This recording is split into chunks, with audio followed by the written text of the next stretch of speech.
Buhay, maraming take 2, take 3, take 4, tama? Unang, wala. Pangalawa, wala. Pangatlo, wala. Walang success. Hindi ka tagumpay. Hindi pa right time. Tama? Huwag mo discourage. Or baka, kulang ka ng paniniwala at pagpapaubaya sa Diyos. Sina Pedro, di ba sabi ni Pedro, bumagdamag kami ng isda, wala kaming kuha. Ano sabi ni Lord? Itaktak nyo ang lambat nyo doon sa laot. Pumalaot kayo. At nung ginawa nila, grabe, isang gano'n lang, tapo ng lambat, pak. Grabe, kadaming kuha na isda. Na muntik nang parang mabutas na yung lambat, parang masira na yung lambat sa sobrang damit, bigat ng laman ng mga isda. Ano sabi ni Pedro? Buong magdamag kami. Diba? Ikaw, baka buong buhay mo na, grabe ang pagsisikap mo.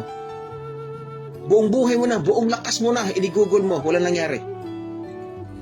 Kasi kung lakas lang ang ating aasahan, wala talaga mangyari dyan.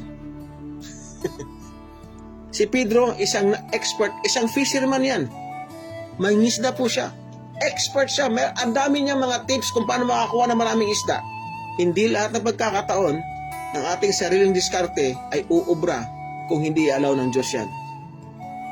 Di ba? So, ano ginawa ni Pedro? Sa sinabi mo, sabi niya, gagawin namin yan. Ginawa ni Pedro.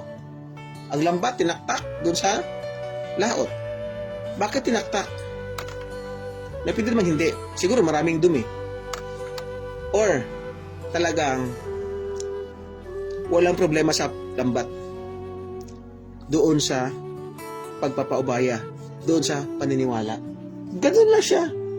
Ngayon, ang sinabi sa Bible, mismo ang mga isda doon lumalapit na sa lambat Grabe, no? Hindi na sila kailangan na hindi. Ang isda na lumalapit, kaya nga ang dami